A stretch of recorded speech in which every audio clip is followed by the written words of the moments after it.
যে মহান আল্লাহ পাক রব্বুল আলামিন আমাদেরকে জুমার দিন জুমার মসজিদে আসার বসার তৌফিক দিয়ে আল্লাহ দান করেছে। এজন্য সবাই শুকরিয়া আদায় করি আলহামদুলিল্লাহ।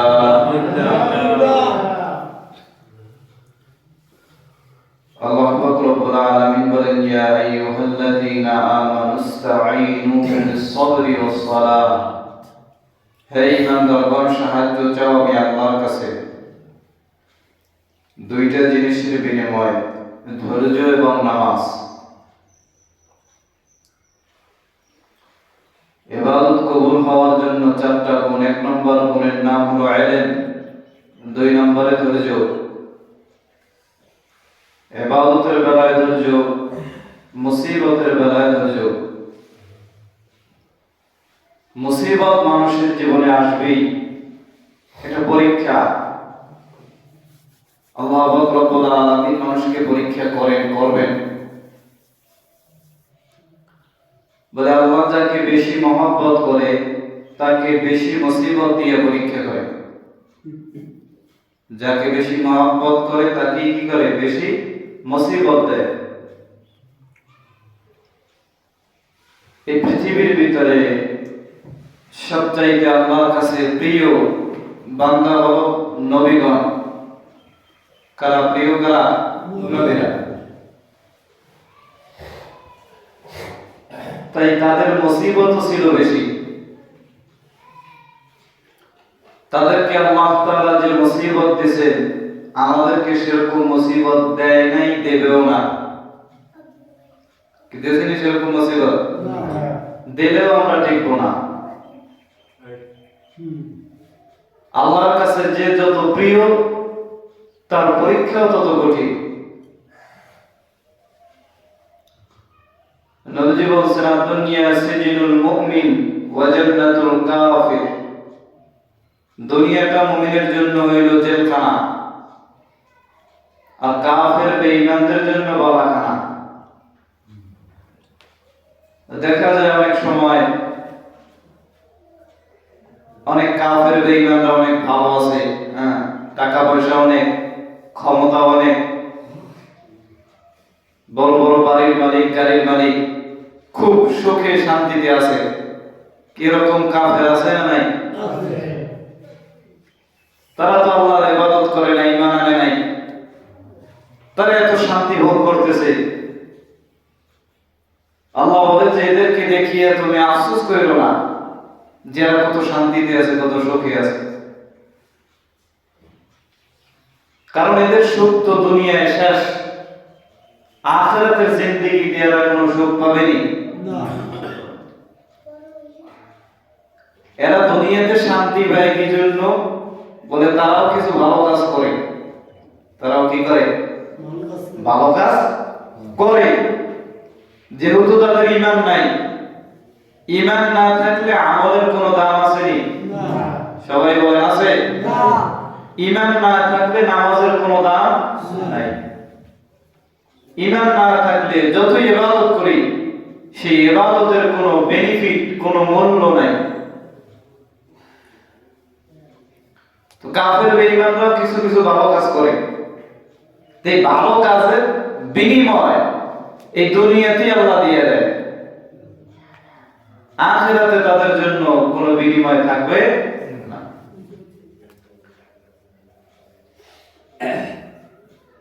আখিরাতে শান্তি পাবে একমাত্র যারা মুমিন। কারা শান্তি পাবে? মুমিন যারা, তারা শান্তি পাবে।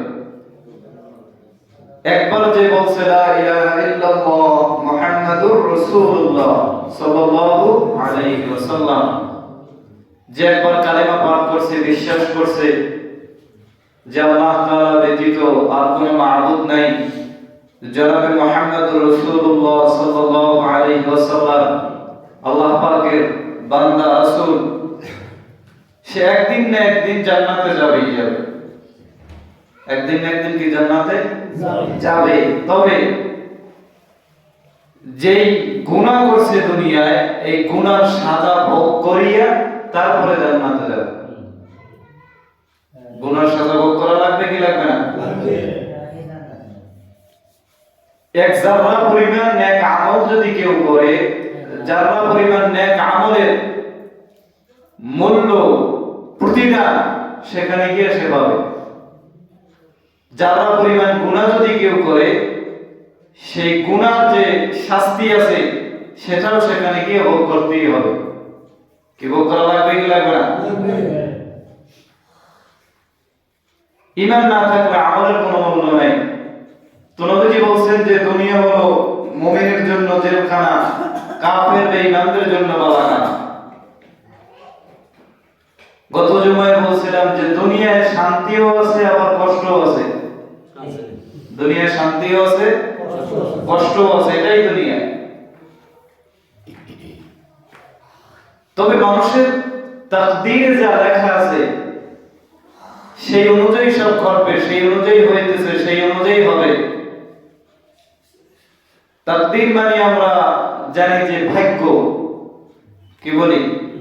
ভাগ্য। শুধু ভাগ্যই না, এটা হলো আল্লাহ তাআলার পরিকল্পনা। বলেন এটা কি আল্লাহ তাআলার পরিকল্পনা? কথায় লক্ষ্য করি। আল্লাহ তাআলা এই পৃথিবী সৃষ্টি করার আগে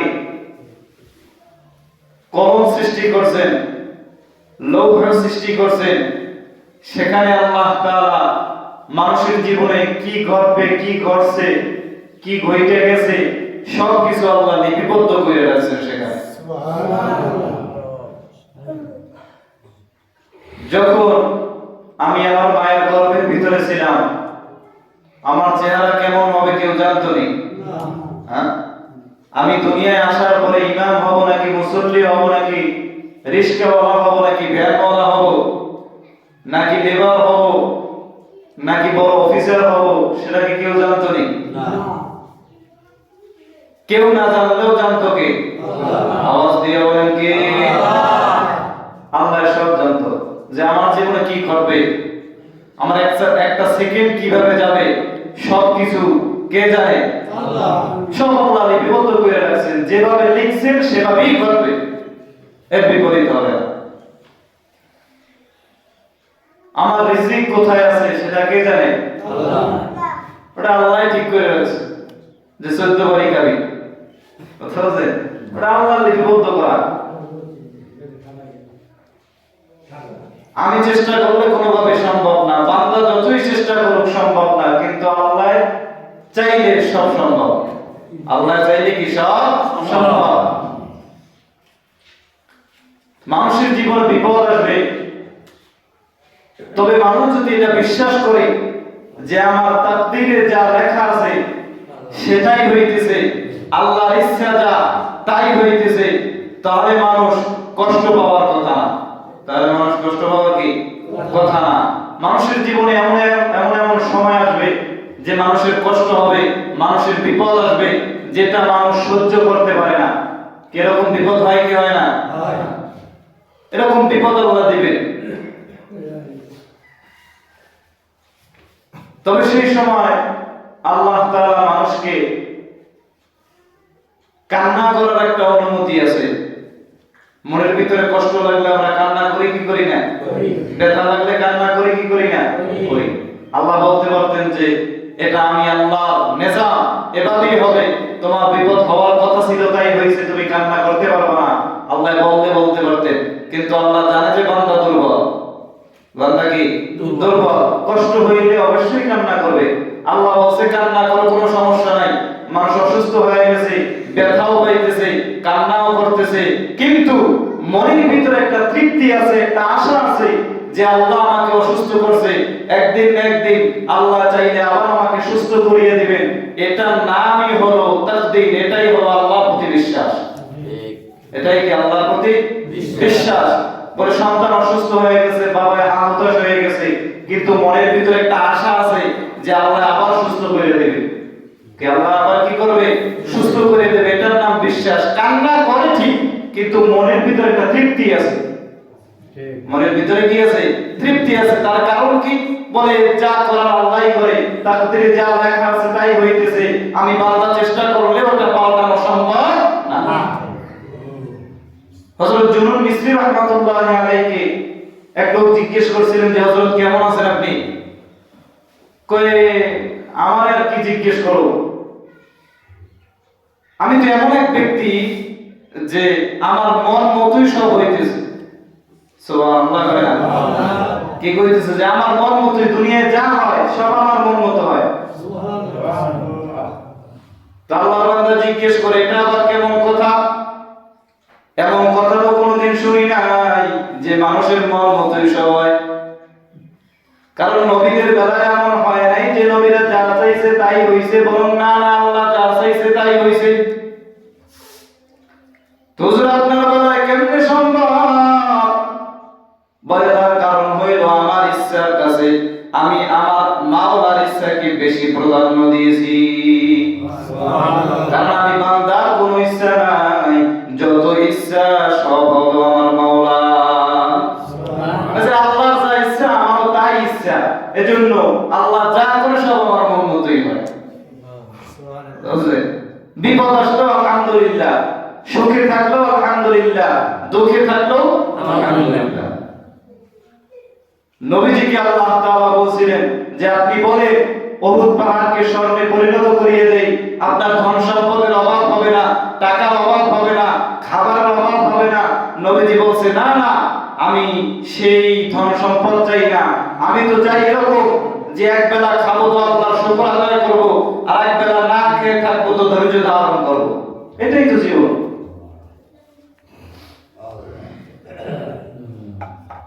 কাজী মানুষের জীবনে বিপদ আসবেই আসবে।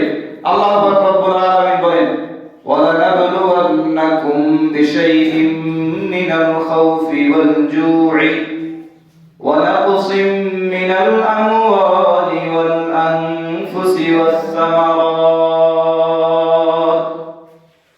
আল্লাহ পাক রব্বুল আলামিন বলে বান্দা আমি আল্লাহ তাআলা তোমাদেরকে পরীক্ষা করবই করব। কি আল্লাহ পরীক্ষা করবেই, কোনো সন্দেহ নাই। বলে আমি আল্লাহ তাআলা কি দিয়ে পরীক্ষা করব? আমি আল্লাহ তাআলা তোমাদেরকে কখনো কখনো ক্ষুধা দিয়ে পরীক্ষা করব, কখনো আমি আল্লাহ তাআলা ভয় দিয়ে পরীক্ষা করব, কখনো আমি আল্লাহ তাআলা ধন সম্পদ দিয়ে আবার নিয়ে যাব পরীক্ষা করব। আমি আল্লাহ তাআলা পরীক্ষা করবই করব। বলে যার ঈমান যত মজবুত তার পরীক্ষাও তত বড়, যার ঈমান যত মজবুত তার পরীক্ষাও কি তত বড়।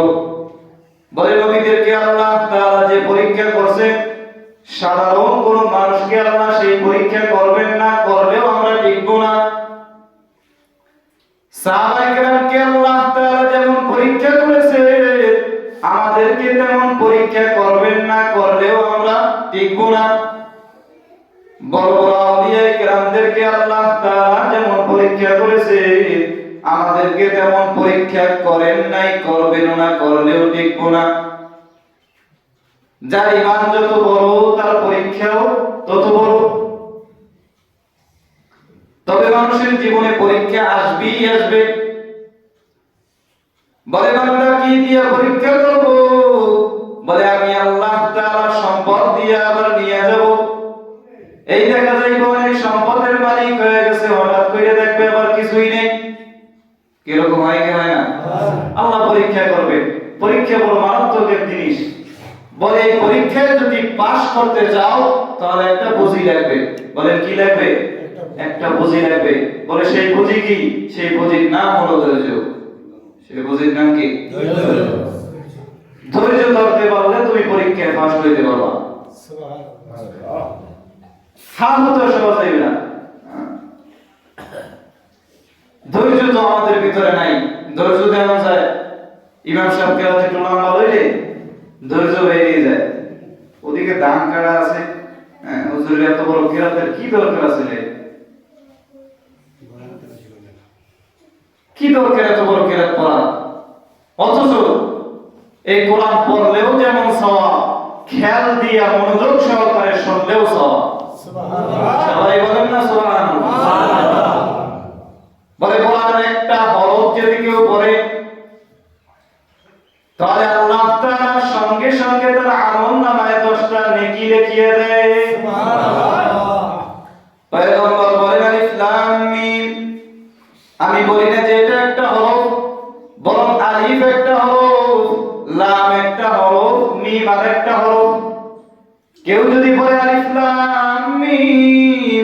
বান্দার আমলনামায় সঙ্গে সঙ্গে 30টা নেকি জমা হয়ে যাবে। কোরআন শুনলেও যেমন সওয়াব, পড়লেও যেমন সওয়াব, খেয়াল সহকারে শুনলেও কি তেমন সওয়াব। এখন তো আমরা পড়তে পারি না, সূরা ফাতিহা পড়তে কইলে দাঁত সব বাইকে যাবে, বোম মারলেও শুদ্ধ করে একটা আয়াত বের হয় না। কথা সত্য না মিথ্যা জোরে কও। নিজে পড়তেও পারি না, একজনে পড়বে সেটা শুনতেও পারি না। কি মহব্বত কোরআনের প্রতি আমাদের, হ্যাঁ? কি মহব্বত আমাদের কোরআনের প্রতি।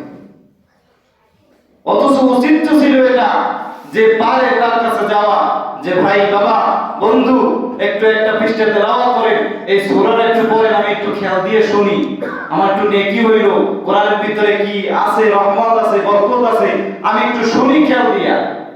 কই নামাজে পড়ে বিরক্ত হয়ে যায়, কি দরকার আছে এত বড় কেরাতে? কি মুসলমানিত্ব আমরা, কি মহব্বত কোরআনের প্রতি। আল্লাহ বুঝার তৌফিক দান করে। আমিন। বলবেন 10 মিনিট জামাতের সময় করতে গেছে। 10 মিনিট বেশি সময় করতে গেছে, এই তো জামাত করতে। আচ্ছা ঠিক আছে। কোরআনের প্রতি কি মহব্বত আমাদের। কাজে আল্লাহ পরীক্ষা করবেই করবে। আল্লাহ তাআলা বলে, বান্দা পরীক্ষায় যদি পাস করতে চাও, 1 নাম্বার তোমার একটা পুঁজি লাগবে। সেই পুঁজির নাম কি? সবাই কয় না, সেই পুঁজির নাম কি? ধৈর্য। বলে মুসলমান ইমানদার, আল্লাহ তাআলা বিপদ দিয়ে মানুষকে পরীক্ষা করবেন। এমন বিপদ দিবেন যা মানুষ সহ্য করতে পারে না। তবে অনেক সময় দেখা যায় বান্দার চিন্তা হইতে পারে যে আল্লাহ এমনটা কেন করলো। হইতে পারে কি পারে না, যে আল্লাহ কেন করলো এরকম। তো বলে সেই কেন জবাব আল্লাহ দেয় নাই। কেন জবাব কি দেয় নাই। আল্লাহ কি জন্য করে, কেন করছে, কেন করতেছে, এটা আল্লাহই ভালো জানে। এটা কি আল্লাহ ভালো জানে। এই সামান্য মেধায়, এই সামান্য মস্তিষ্কে সেই বাণী ঢুকবে না, সেই বুঝ আসবে না। সামান্য মস্তিষ্কে কি সেই বুঝ আসবে না। এই যে তাকদীরের কথা বলছিলাম, যে আল্লাহ তাআলা ভাগ্যে যা লিখছেন তাই হবে, এটার প্রতি বিশ্বাস না থাকলে ঈমান থাকবে না। এটার প্রতি বিশ্বাস না থাকলে কি থাকবে না? ঈমান থাকবে না। ঈমান থাকার জন্য 6টা বিষয় কি বিশ্বাস করতে হয়। তার ভিতরে এটাও একটা, যে তাকদীরে বিশ্বাস করা। কিসে বিশ্বাস করা? তাকদীর, অর্থাৎ আমার ভাগ্যে যা আছে, আল্লাহ তাআলার পরিকল্পনায় যা ছিল তাই হইতেছে, এটা বিশ্বাস করার নাম ঈমান। এটা বিশ্বাস করার নামে কি? ঈমান। যুক্তি খোঁজা যাইবে না যেটা কেন হইল। আমার যুক্তিতে ধরলেও মানতে হবে, যুক্তিতে না ধরলেও কি মানতে হবে, এটার নাম ঈমান। আল্লাহর সাথে যুক্তি চলেনি না। কথা এমন লক্ষ্য নাই, এই কি পানি আনা আনি আনা না নাকি।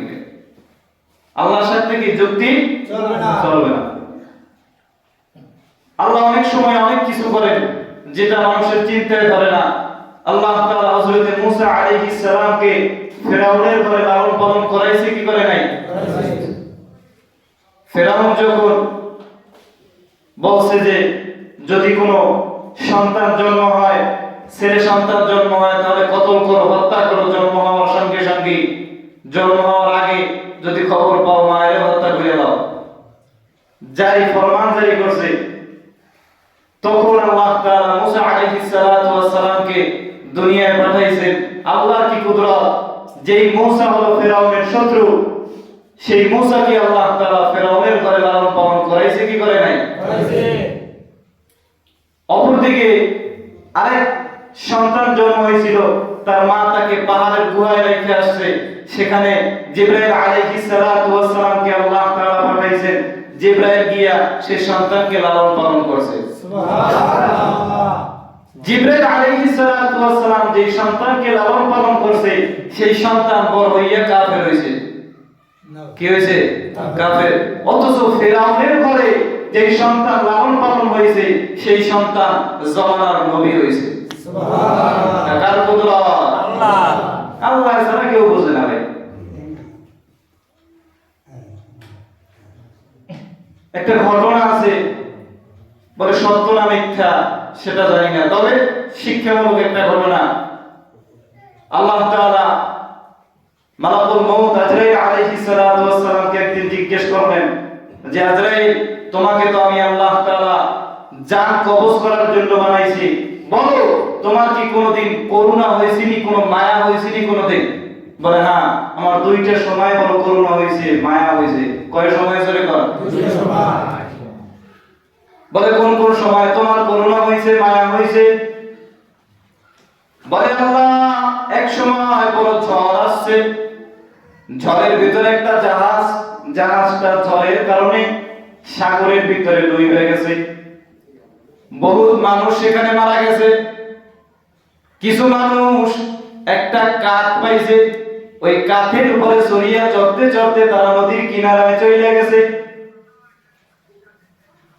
তার ভিতরে একজন মহিলা ছিল, গর্ভবতী মহিলা। ওই মহিলা নদীর কিনারায় যাওয়ার পর তার প্রসব হয়ে গেল, সন্তান দুনিয়ায় আগমন করলো। দুনিয়ায় সন্তান আগমন করার সঙ্গে সঙ্গে আপনার ফরমান জারি হয়ে গেছে ওই মহিলার জান কবজ করার জন্য। ওগো আল্লাহ, তখন আমার বড় মায়া হইল যে সন্তান এই মাত্র দুনিয়ায় আসলো, এখনই যদি ওর মাকে জান কবজ করা হয় তাহলে এই সন্তান কিভাবে বাঁচবে? তখন আমার বড় মায়া হয়েছিল। তখন কি হয়েছিল? বড় মায়া হয়েছিল। বলে আর কোন সময় তোমার মায়া হয়েছিল? বলে আল্লাহ, দুনিয়ায় একজন বাদশা ছিল, ওই বাদশা আল্লাহ তাআলার সঙ্গে চ্যালেঞ্জ করছে, বলছে আল্লাহ, আমি তোমার জান্নাতে যাব না। কি বলছে? আমি তোমার জান্নাতে যাব না বলিয়া সে নিজেই একটা জান্নাত তৈরি করছে। তার যত টাকা পয়সা ছিল, যত ধন সম্পদ, সব ধন সম্পদ ব্যয় করিয়া সে দুনিয়াতে একটা জান্নাত বানাইছে। যে সেই নাফরমান আল্লাহর সাথে চ্যালেঞ্জ করে কি করছে? জান্নাত বানাইছে। তবে সে ওয়াদা করছে জান্নাত যতদিন পর্যন্ত পরিপূর্ণ তৈরি না হবে ততদিন পর্যন্ত সে তার বানানো জান্নাতে ঢুকবে না।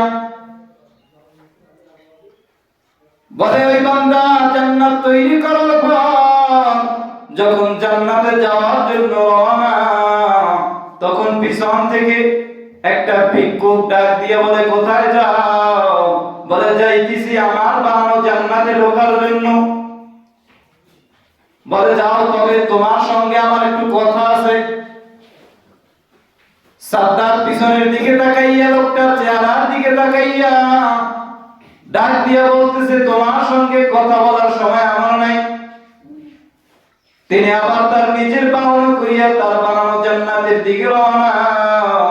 যখন জান্নাতের গেটের সামনে গেল, একটা পাও তার বানানো জান্নাতের ভিতরে রাখলো, আর একটা পা যখন জান্নাতের ভিতরে ঢুকাইবে তখন ওই লোকটা ডাক দিয়ে বলতেছে, সাদ্দার দাঁড়াও, তোমার বানানো জান্নাতের ভিতরে তোমার একটা পাও রাখবা না, আমার পরিচয় নাও, আমি হলাম আজরাইল। মরণ থেকে যতই পালাও মরণ তোমায় নিবে ঘিরি,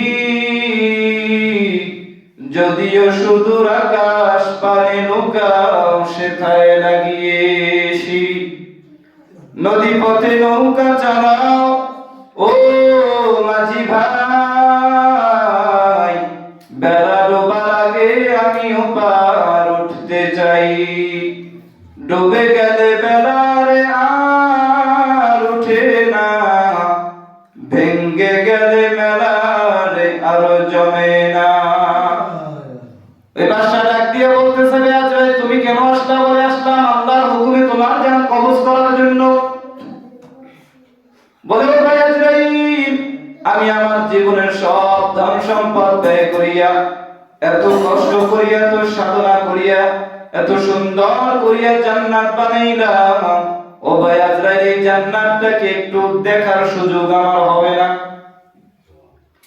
ও ভাই আজরাইল, জান্নাতে আমারে ঢুকতে দেওয়ার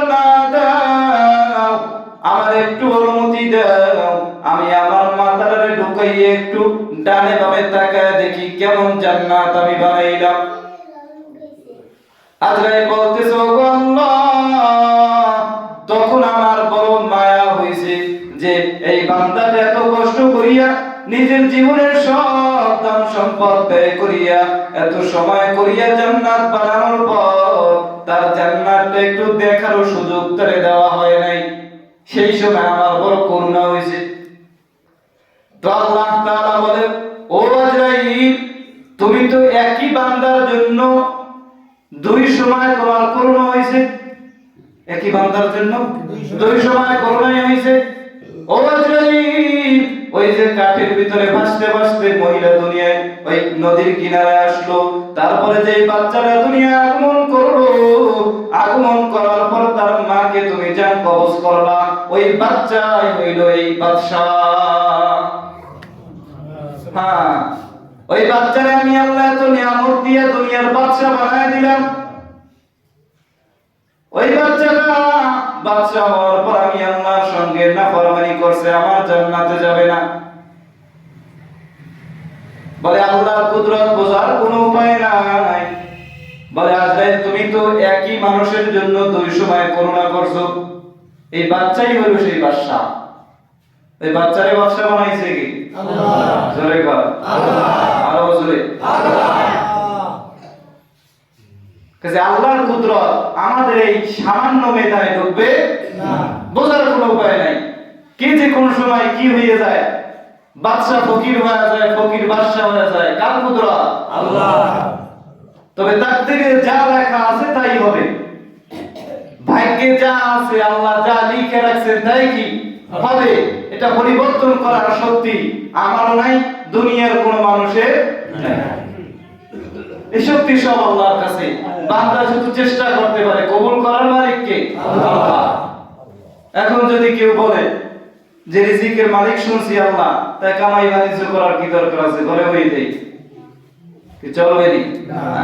বলে বান্দা চেষ্টা করে, কবুল করব আমি আল্লাহ। বান্দা চেষ্টা করার পরে যতটুকু হয় বা যতটুকু হয় না, অতটুকুর উপরে খুশি থাকলেই তাকদীরে বিশ্বাস থাকে। এখন আমি একটা কাজ করলাম, আমার কাজ সফল হয় নাই বা হয়েছে, না হওয়ার কারণে আল্লাহর দোষ দেওয়া যাবে যে আল্লাহ এটা কি করলে, কামটা করলে কি? আল্লাহ তাআলা ভাগ্যে যা রাখছেন এটাকে বিশ্বাস করার নামই হলো তাকদীরে বিশ্বাস করা। এটা আমাদের ঈমান, এটা বিশ্বাস করতে হবে, তা না হলে ঈমান থাকবে না। আল্লাহ বুঝার তৌফিক দান করে, আমিন। তো আমল কবুল হওয়ার জন্য চারটা গুণের ভিতরে এক নাম্বার গুণের নাম কি? ইলম। দুই নাম্বার গুণের নাম হলো ধৈর্য। এই সর্বক্ষেত্রে ধৈর্য ধারণ করতে হবে। মুসিবতের বেলায় ধৈর্য ধারণ করতে হবে, ইবাদতের বেলায় ধৈর্য ধারণ করতে হবে। এখন তো ধৈর্য মসজিদে আসলে বেদি হয়ে যায়, মানে রাত গরম হয়ে যায়, কতক্ষণে বাইরে মুরগি, হ্যাঁ, মানে বেদি কোন সময় বের হয়ে যাইবে। এখানে খুব গজব তো মসজিদে, মানে অবস্থা খারাপ, কে যেন পিটায় ধরে, হ্যাঁ, বেদি হয়ে যায়।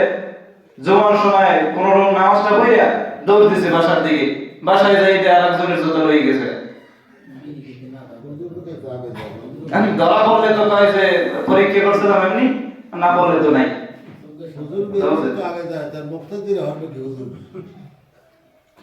এজন্য ধৈর্য ধারণ করতে হবে ইবাদতের বেলায়, মুসিবতের বেলায়। আল্লাহ তাআলা আমাদের সবাইকে ধৈর্য ধারণ করার তৌফিক দান করেন, আমিন। ওয়া আখির দাওয়ানা আনিল হামদুলিল্লাহি রাব্বিল আলামিন। আসসালামু আলাইকুম ওয়া রাহমাতুল্লাহ।